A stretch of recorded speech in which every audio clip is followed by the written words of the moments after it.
السلام عليكم ورحمة الله وبركاته. أهلا بكم في حلقة جديدة على قناتكم طيور فوق السطح. يا رب تكونوا بألف خير وصحة وسلامة، ويا رب دايما مشاريعكم في تربية الطيور تكون ناجحة ومحققة ليكم كل اللي انتوا بتتمنوا.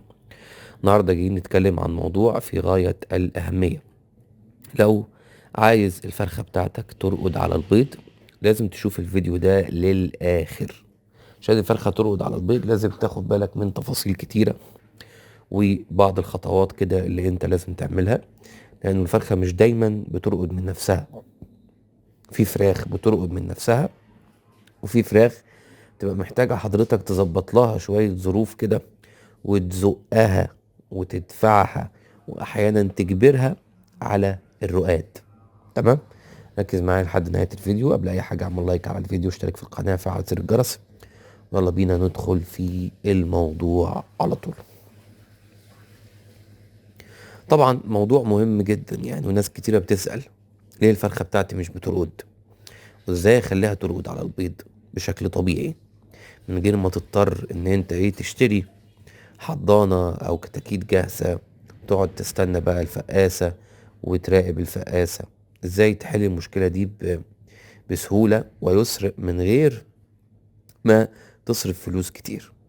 عايز اقولك في شوية حاجات كده بسيطة وعملتهم هتخلي الفرخة عندها عندها رغبة كبيرة جدا في الرقاد، وانت هتغريها على الرقاد من غير ما انت تحس ومن غير ما هي تاخد بالها كمان.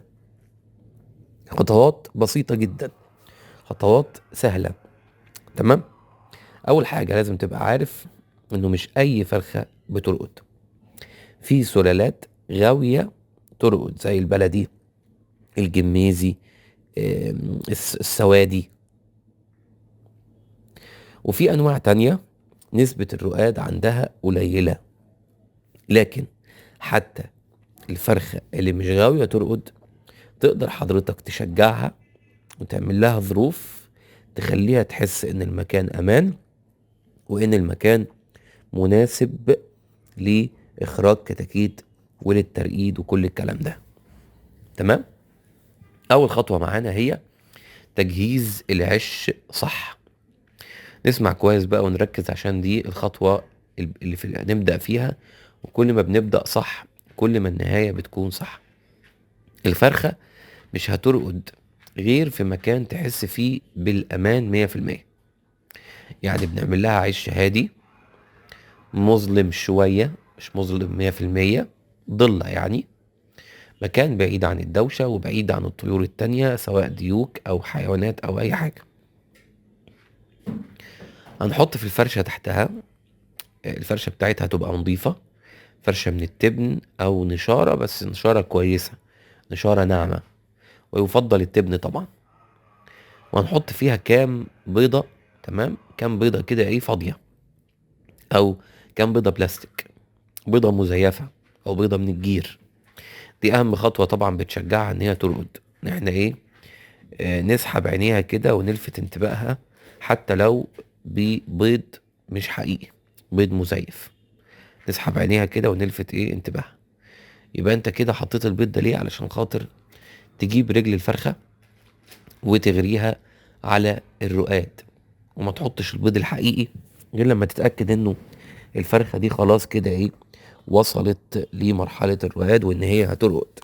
ما تحطش البيض الحقيقي غير لما تطمن انها هترقد وهتكمل كمان.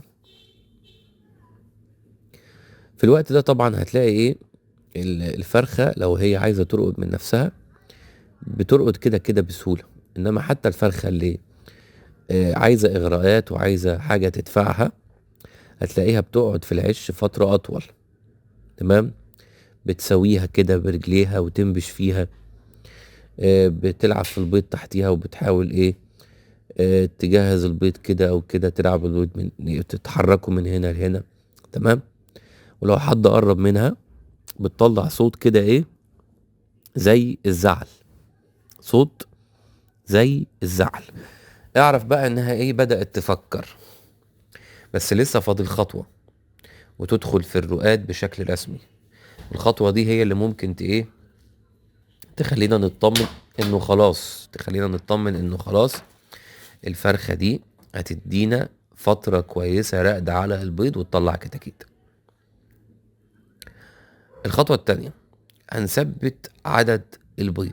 السر هنا بقى ان الفرخة لما تلاقي بيض كتير تحتها رغبتها في الرقاد بتزيد، فانت هتخلي تحتها من 10 ل 14 بيضة، ده لو هي فرخة بلدي. تمام. وما تشيلش البيض يوميا، لا، هنثبت لحد ما نحس انها بدأت تستقر في العش. هنثبت لحد ما نحس ان هي خلاص كده ايه، تستقر في العش ومش هتسيب البيض ابدا. تمام. محتاجين نطمن على الموضوع ده الاول، نطمن ان هي مش هتسيب البيض. بعدها نفكر بقى في فكرة ايه، نفكر بفكرة ان احنا نثبت عدد البيض ونقول خلاص كده ايه، مش هنزود تاني وهي كده اخرها. وفي الاول وفي الاخر كل فرخة على حسب سلالتها وحجمها بتشيل عدد معين من البيض. ولو انت هترقد بطة او هترقد بطة فبتشيل عدد بيض اكتر، فتثبت عدد البيض بقى المناسب للطائر اللي عندك اللي انت هترقده. وبكده انت ايه، هتلاقي فيه فايدة كبيرة جدا واستقرار في حالة عملية الترقيد. الاكل والمية جنبها، ودي نقطة مهمة جدا. الفرخة اللي ناوية ترقد مش هتحب تخرج كتير، فلو عايز الرقاد يكمل نديها الاكل والمية جنبها، تقوم تاكل وتشرب وترجع تاني. يعني بالكتير كده ايه، ربع متر نص متر اللي هتمشيهم. برضو ممنوع تخلي الفراخ تسيب الرقاد لأي سبب، يعني ما تنقلهاش من مكان لمكان فجأة. تمام. ما تغيرش شكل العشة بعد ما تبدأ الرقاد، ما تحطش حواليها حيوانات مفاجأة وحشرات وحاجات وحشة، لأن الفترة دي حساسة جدا.